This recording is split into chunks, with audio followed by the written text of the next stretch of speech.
ladies and gentlemen, when it comes to speaking with authority on pretty much every single facet of the entertainment industry, who is a student at heart, a learner from life, yet as articulate as Mr. Kamal Haasan right here, your unparalleled versatility, your mastery, and your 6-decade journey through cinema, I think for most of us here, we have the privilege of being fans, the privilege of being the audience.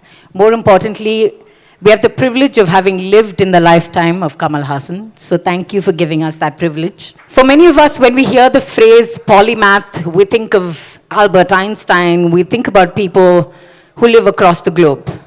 But to me, when I hear the word polymath, I think of Kamal Haasan.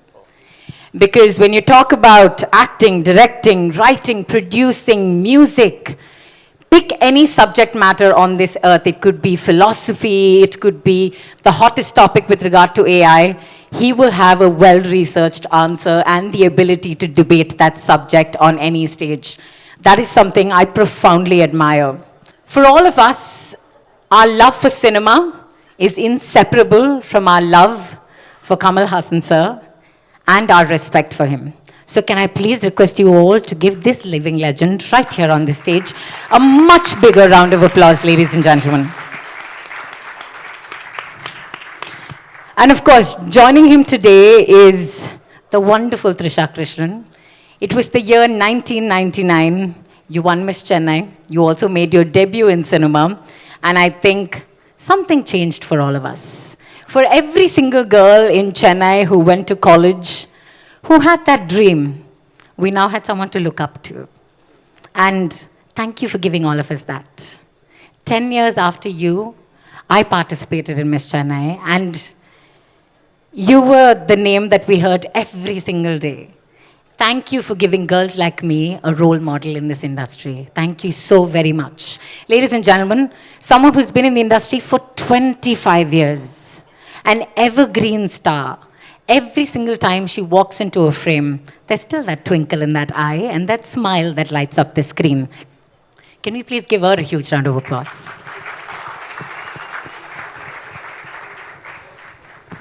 So I would like to dive right into the discussion. And sir, let me make a reference to something you said earlier when you were making a comment about parochial boundaries with regard to cinema.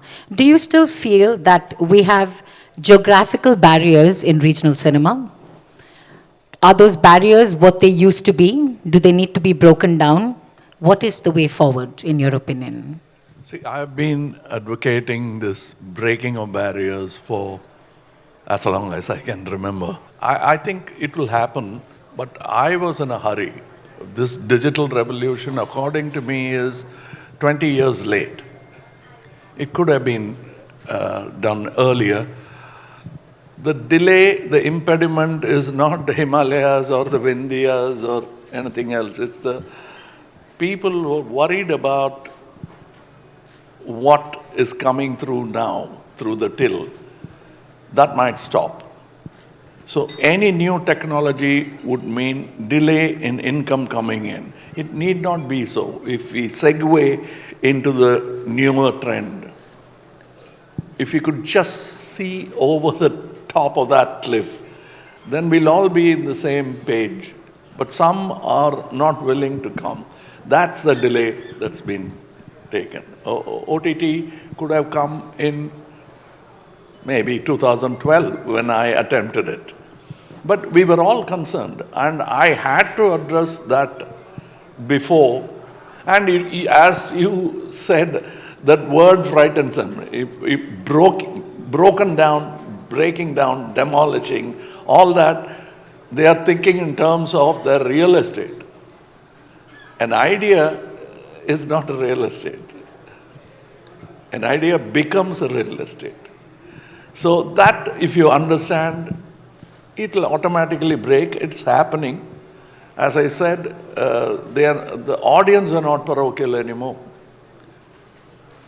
Thanks to available platforms like Google and various other things, they're into a mindset like that. Sir, can I then ask you, you've always been ahead of time with regard to the industry with embracing technology. You're rooted in our culture, our heritage, those hardcore Indian stories, but you always have an eye to the future. What's next? How can I use technology to my advantage to tell this Indian story, to tell this very incredibly Tamil story? So, what do you think is coming up next? What is the technology that we should be embracing with open arms? See, before trying to act as a soothsayer, it's the inherent quality of an Indian to just easily move into the latest technology. A villager from Paramakudi started using Bluetooth before I did. I was living in Chennai. And that I realized when I went to look at the villages again, because I've been staying in the cities, I was writing Virumandi. And that's when I saw this person riding in a cycle with all farm utensils behind him. And he was talking. I thought he's slightly demented. But when I drove close to him, I found out he had a Bluetooth, which I had not yet acquired. So they will be ready. You present them with the technology, they'll take AI, they'll take anything, because they are the actual users. I love that, sir. I love that example of the people who embrace technology are not just living in the cities, but every single Indian. In fact, the majority of India, which is rural India, embraces technology. Thank you for highlighting that. Trisha, I want to come to you since you've been working in multiple languages, and how do you feel the industry has changed now with regard to regional languages and the barriers between industries? I think some of those barriers have been broken already thanks to the digital platform and the amazing OTT platforms we have today, that cinema has become very pan-Indian to begin with. I mean, every time I visit the north or I'm filming somewhere there are so many people who don't speak Tamil or Telugu, predominantly the films I do, but they've watched my films because all of them can now watch it dubbed or with subtitles. So many of those barriers have already been broken thanks to that. And like Sir said, he was way ahead of his time. And we're getting there. Yeah. So, can I ask you, do you have a favorite film of Kamal sir's? Is there a character he's played that you love and adore? That is the most unfair question you can ask anybody, because I have grown up watching Kamal sir's films. And he's done close to 300 films now, sir? 300 or... Okay, close to 300. We'll leave it there. But it's impossible. But there are some films that I run to and I've probably watched maybe 30 times, 40 times, and I've run to every time I'm having a bad day or I want to have a good laugh. And one is Michael Madana Kamarajan, Nayakan, of course, and Devar Mahan.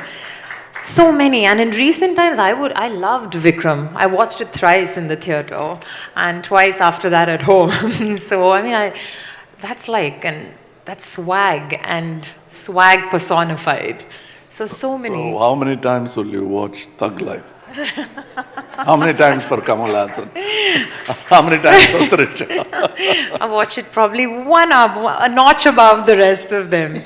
But we've all grown up watching his films. My entire household is like that. So, I mean, yeah, these are my top, at the top of my head, these are the films I would pick. And I love the fact that you brought up Nayagan. I think it's been 37 years since then. And so you're finally reuniting with Mani Ratnam sir for Thug Life. Yeah. We have all been waiting. We have been creating like online requests. Fans have been signing it saying, please, please, please work together. How has this finally happened? No, we were willing to work together, but you got us worried because you increased the expectation so much. We said, be careful. Too much expectation from us. We'll have to find a good story. Then you bring a story, I'll bring a story. We went on for years. Then finally we decided to do it together. And that's what happened. And so what has the experience been like? What is the contrast between having worked 3 decades ago and now the experience of working with Mani sir? How is the equation? Now that you tell me about the time, we remember it. Otherwise, I'm suddenly surprised that he's surprised at the gray in my beard, and I'm surprised at the gray in his head. The gray matter I knew was always there. But now it's surfaced to the top. My. The making of this movie, I think that needs to be released after the film as well. And I think as fans, we will thoroughly enjoy banter like this that would have happened behind the scenes. Now, she was there, but it's very subcutaneous. You won't see any transmission happening. I was just going to say that. But they're like, you know, like BFFs who've grown up together. They know each other's minds. They know what the other one is thinking. It's amazing. It's almost like there's a neural link between the two of them. Yes, there's a neural link between a slight crinkle of the eye or a cock of the head is the indication. Yes. Oh, wow. So people, what did he say and why are you doing this? So that we stopped showing off, and then he said, better come and tell me, because they were asking me. But that's the understanding, because we started off even before making movies, at least 2-3 years of just discussing what kind of movies we'd like to see. Yeah. So we've gone to movies together, we watched movies over and over of great masters, and it's the same school. Because we never went to any, he went to Bajaj, I went to Mr. Balachandran. So that's all. But otherwise, whatever we learned together. A group of friends, the kind of films we wanted to see, and there were no takers at that time. So we waited, bided our time, and it happened. And now there are plenty of takers.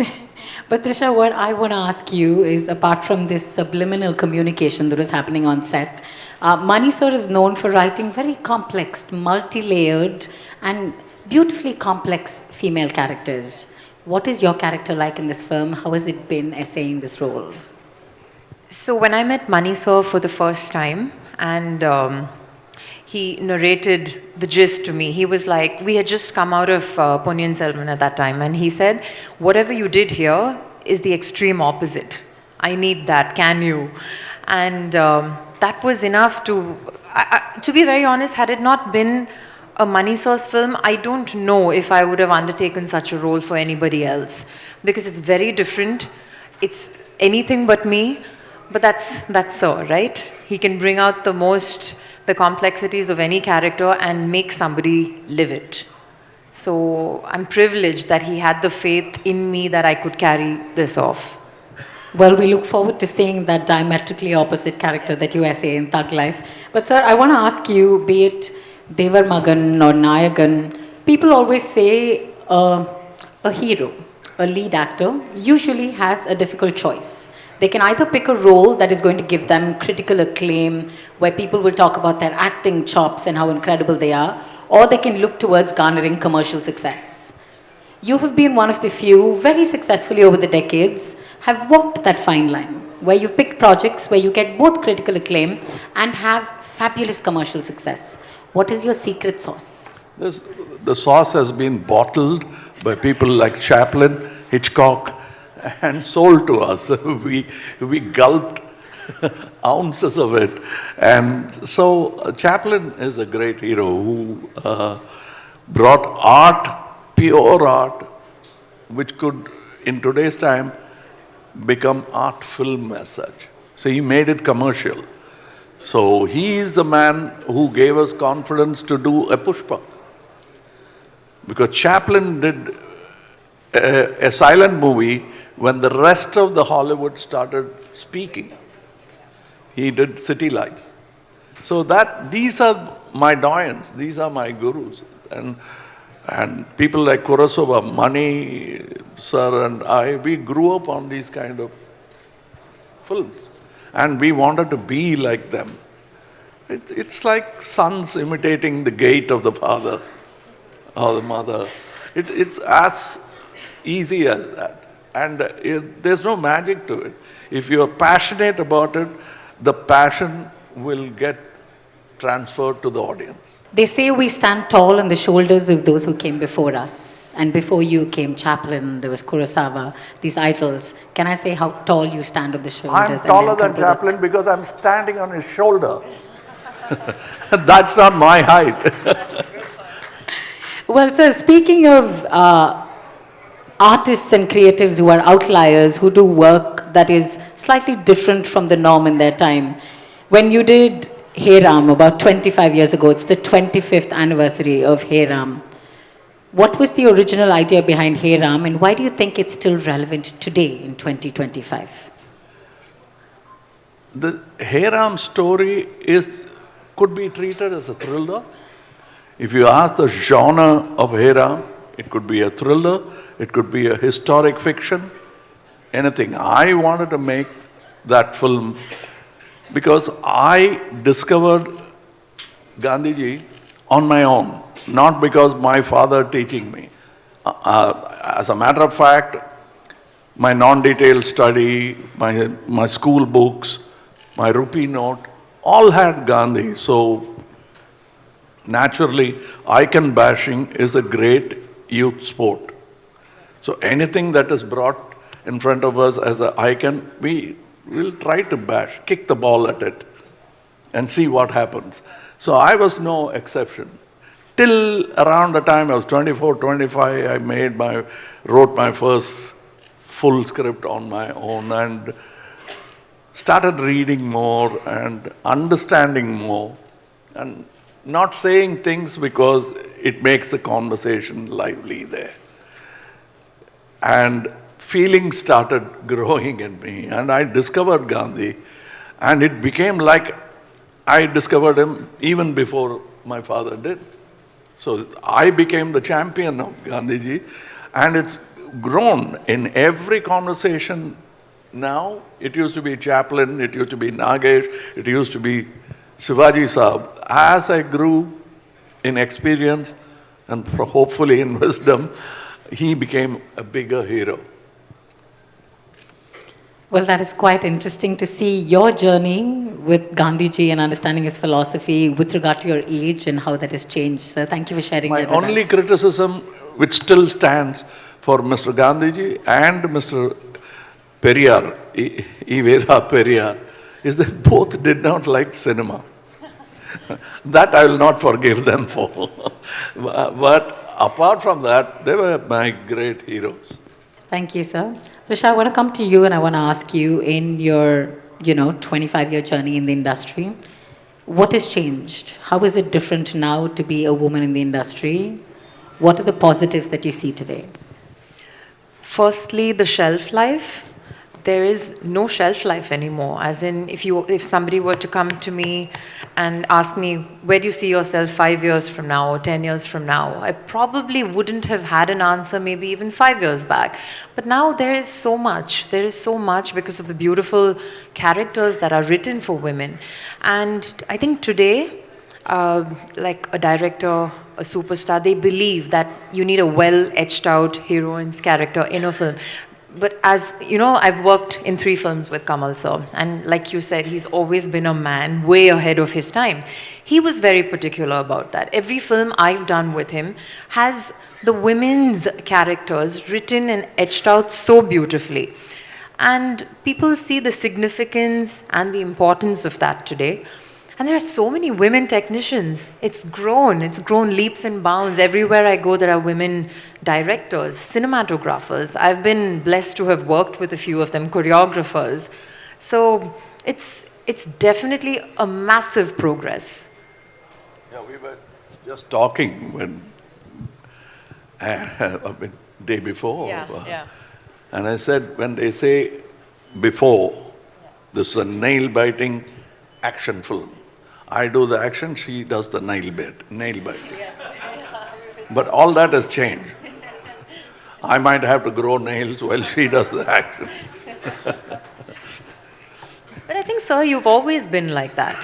I trained under Mr. Balachandran. Yes, exactly. Who wrote the most beautiful scripts for Female women. characters, Yes, and yes. such independent, strong characters. Sir, I want to ask you, today is World Mother Languages Day. And we talk about, you spoke earlier about how we can emulate what the West has been doing, what the Koreans have been doing with regard to advancing their culture, and the soft power that comes with being able to share your cinema for the world to appreciate. It is a wonderful, it's a foot in the door for someone to be able to appreciate our culture, our language. So how important do you think is for Tamil cinema, for regional cinema, to reach the world, especially on World Mother Languages Day? See, language is something that has grown over the years, maybe 10,000 years. That's all, nothing more.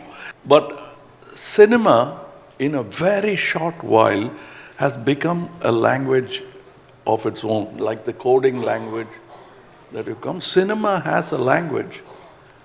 So filmmakers who understand the language definitely make better films because they communicate better. And some of them don't even go to film institute. They've just grabbed it from other films, imbibed it, and have started speaking. It's like a child learning to speak their parents' language. And I think the future is towards that. It's very wrong to call it Korean cinema and wrong to call Chaplin American cinema because it's actually British cinema. So Chaplin showed the way. You can transcend your nation, go across, come to Paramakudi. Chaplin will be enjoyed in Paramakudi as much as in New York. That's going to be the future of cinema because it's a language on its own. The way you place your camera is a statement, is a sentence. Wonderful, a very interesting perspective about how cinema is a language in itself. And thank you for that, sir. But now I want to remind you of the famous dialogue from Nayakan. Ninga nallavara kettavara. We never got the answer for it. For those of you who don't speak Tamil, this is an iconic dialogue which says... Why do you expect the answer from Nayakan? Go stand in front of your mirror and ask that question. Are you a good person or a bad person? That's what the dialogue translates to. I till date, I've stopped shaving now, so I spend little time in front of the mirror. Otherwise, I'll be... All those times I spent in front of a mirror while making myself into some other character, I've never found the answer. I could be both. Depends on the point of view, where you place the camera, who places the camera. If it's my camera, I'm a good man. So, but coming to Thug Life, and we have Rangaraja Saktivel Nayakar. Nallavara, kettavara. Padam paathadan theriyuma. Amma. But மின்னாடி கொஞ்சம் ஒரு ரெண்டு வரியாவது சொல்லுங்களேன் sir. அப்போ திருப்பி போய் மணிரத்னம் சாரை meet பண்ண வேண்டாமா? என்ன சார் அங்கே போய் நான் கஷ்டப்பட்டு இவ்வளோ எடிட்டெல்லாம் பண்ணிட்டு இருக்கேன், எடிட்டிங்கே இல்லாமல் தட்டி விட்டீங்களே நீங்கள் மொத்த கதையும் அங்கே அப்படின்னு கேட்டாருன்னா நான் என்ன பதில் சொல்ல முடியும்? So I think she understands the situation better because கதையே சொல்லாமல் ஏதோ அவர் சொன்ன மாதிரியும் இவங்க கேட்ட மாதிரியும் ஒரு பிரமையை ஏற்படுத்திட்டாங்கல்ல, அதை தான் நான் பண்ண முடியும். அதுக்கு மேல இதுல கூட ஆன்சர் கிடைக்காது. தக் லைஃப் பார்த்ததுக்கு அப்புறம் தக் லைஃப் பார்த்தாலும் ஆன்சர் கிடைக்காது. நல்லது கெட்டது சேர்ந்தது தான். கணக்குக்கு எது முக்கியம், பிளஸ்ஸா மைனஸான்னு கேட்டா? So I love the analogy, but is this what it's like to work with him on a film? How do you stay in character for a role if this is what conversations are going to be like? What was it like on the sets of Thug Life? You know, he finds it a cliche, but every time you work with a Kamal sir, it's really like going to school. It's like pretty much unlearning everything you've learned and learning something new. Yeah, she came to school with me. She wouldn't like to admit it because... I did. Yeah, with me. I did, yes. I also go to school every time I make a film. And that's why he is... I hate the idea of that Gurustan, you know. That okay, Mr. Balchandra had to suffer it. I will not suffer it. I will remain a student and go to school with Trisha and probably your daughter. But sir, can we maybe convince you to suffer it and start a Kamal Haasan film school? Because you were talking about how learning and skill development is the independence movement for the film industry. You've always been one where you don't wait for someone else to start it. You Yeah. get it started yourself. When can we expect the school? I think you're overestimating the teaching profession. Because a PhD goes back to his village and touches the feet of his fifth standard school teacher. So that's all I can be for the future PhD. I can't follow him all the way to his university.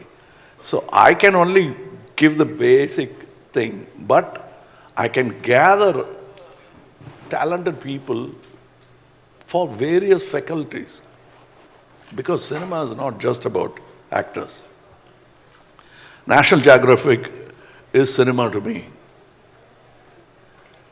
When I see it, I see drama, I see emotions, I see I become what Shankaracharya calls the Sakshi Bhutam. We are all Sakshi Bhutam for what is happening there. We cannot interfere, we should not interfere. That's what I can be. I can't interfere with the growth of the future actor because I'll be teaching him wrong. I'll be teaching him acting of my time. It will be useful for him, like my predecessors' acting talents have been very useful for me, but I cannot exactly copy it and bring it forth to an audience who doesn't even know where I learnt it from. So they are just watching this. And I think I'd love to start a school, but that school is not where I will be teaching. I'll be learning. In the pretext of running a school, I love to go back and sit with the students and learn because so many things are changing every 6 months. There are fantastic teachers within the audience sitting here. But that alone will not do. You need 12 more people like that. We have solid, strong faculties like 12 people on the top. Now, as I said, we need to start schools. ITI is very important because we go into a set and the top guys who are working are about 7, 8 people. The rest of them are very essential for that set and they must have skills or the set will become a chaos. So who trains them? They must be sheer genius to have picked up whatever they have picked up with no teachers teaching them. All of them are Ekalavyas. There are no Dronas teaching them what to do. It's on their own. Wanting to be like that Drona, but they learn on their own. And I would love to go to those classes because I'm sure that nobody taught me those things. So it'll be a new learning. Well, sir, attendance will be through the roof if you are attending those classes. So we hope you do that. It will encourage more people in the industry No, to I did upskill. that. In Los Angeles, I went to a school and one Bengali gentleman who was also an alumni recognized me and the whole thing, he introduced me to everybody. Then I was no more a student, so I had to walk out. So, Trisha, I want to ask you, because Kamal sir is unbelievably humble and he's not going to talk about his legacy or his contribution to cinema. What, in your opinion, is his impact on cinema?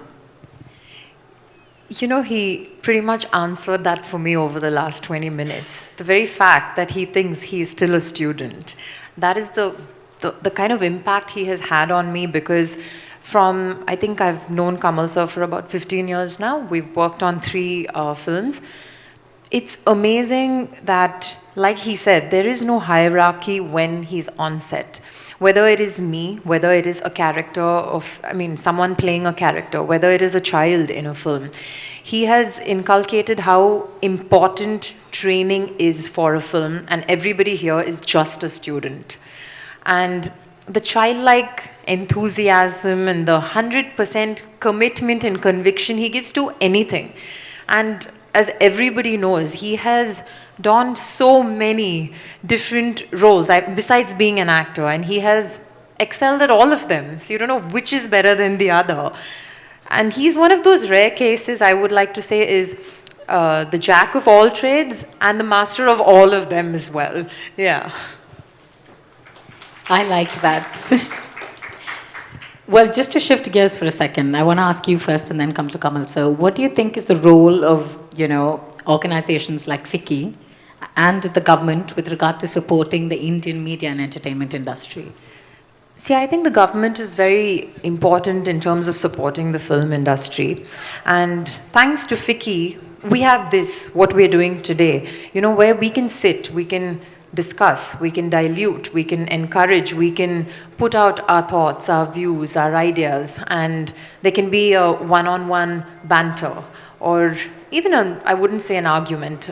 Everything is debatable, and this is carried forward, to the people concerned through FICCI. So I think things like that are very important, so even our voices are heard. So, yeah.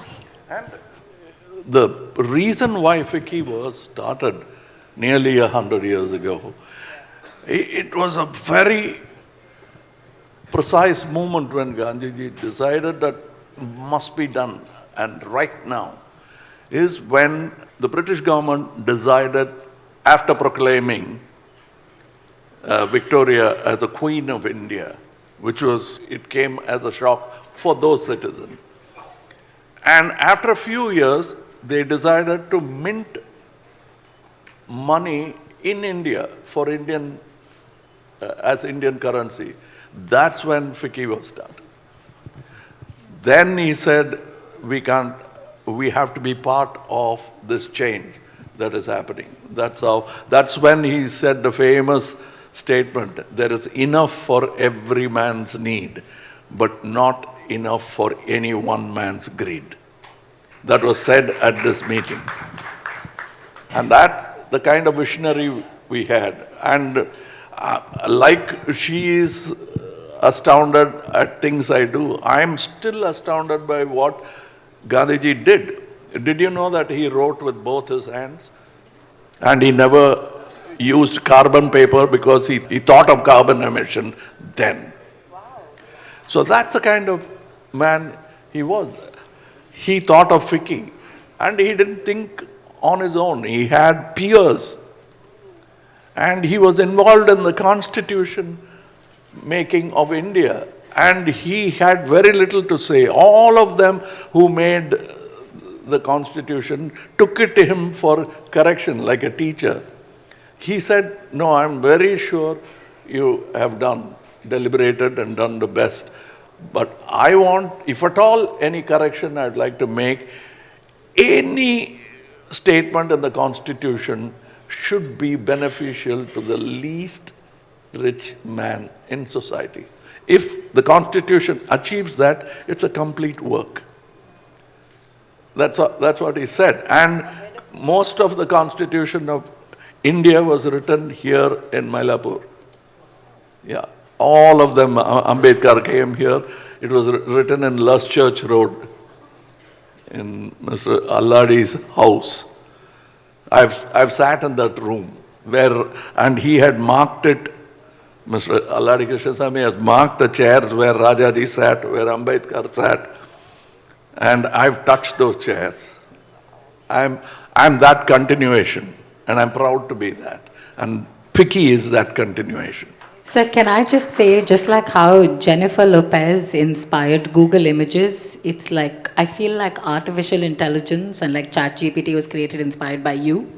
Because in this one conversation, we've understood the history of our nation, found anecdotes where we can take pride in the city that we live in, we've grown up in, and I must commend you on that. You inspire every single one of us to continue to be students of life and students in the Kamal Haasan School of Life. Thank you for helping us grow with you. But I want to come back to this wonderful film that you haven't told me anything about, which is Thug Life. Can you at least tell me, it's a multi-star film, who are your co-actors? Can you tell me a little bit about them? Definitely, it's a multi-star film because there are some of the actors in the film who are going to become stars. If you include them, it truly is a multi-star film. And of course, we also add to it. But it's a kind of film which money wanted to do, I wanted to do, so we are doing it. Well, when do we get the viewing pleasure for this film? June 5th. June 5th. Wonderful. And Trisha, who else do we get to see on screen in this film on June 5th? Who are the other about to be stars and already stars whose stardom is going to grow with this film? You know, I will get a You phone know call. only one part. Yes, I will get a phone call from Mani sir the next minute I leave this podium, because that's how he's very silent about the work he does. The thing is, the story is conceived in such a way, some characters that I interact with, she'll never interact with. And it's a separate part of my life. And so it is like that. I mean, not all people working with me will attend FICCI meet. It is like that. So the story has so many characters, very talented actors, and from Malayalam, from Hindi cinema, from Telugu cinema. We have all sorts of great talent. The talent that I would have, each one of them are capable of holding a film on their own. Well, that's an incredible introduction, and we're all going to wait with bated breath for June 5th. But, sir, I want to ask you this. How do you stay so on top of everything? Like, we saw that interview with Shruti, and she was talking about how your emoji game is just next level. How do you do this? Like, how are you so clued in with every generation that comes? People thought I was a good child actor. I was just a mimic. I was a parrot. All these emojis, I'm mimicking. I don't know about it. So if you give me something exciting, you teach me a game, I'll play it. Whether I'll excel in it or not is another thing to be seen. But I'll play the game. That's what it is, probably what Shruti ji was mentioning. Must have been that. I'm enthusiastic about any new learning, except mathematics. That's why I came to cinema. Don't worry, sir. You make us feel a little bit better. We can all relate in the fact that there's one thing Kamal Haasan's not great at, which is mathematics. So it's nice. It adds to your relatability factor, and I love that. I want to ask you, how clued in are you with the Gen Z lingo that we see everywhere? Do you need flashcards and someone to help you translate it? Or do you know what's happening? No, I don't know what's happening at all. He probably knows better. Everything, the Gen Z generation, there's so much I learn. Like just last week I learned that, yeah, it's a bit hard to keep up with it. You can't keep track of it. I was just talking to somebody who was teaching AI, and she didn't know a particular guy who has come up with a coding program that's banned in some of the American schools because the children are excelling in coding. And that's called Replit.com. And it's done by Masad, Javed Masad or something. And it's fantastic. And I didn't poke my nose into it because so much maths in it. I got scared. I could have gone back to MCT Mutejatiar High School to suffer it. Why go to America? Sir, on that note, I want to say thank you so very much for your candor, your humor, your wit, and of course, the wealth of knowledge that you always bring to every interaction. Thank you for this. Trisha, as always, radiant as ever. Thank you for lighting up the stage. Thank you for being here with us.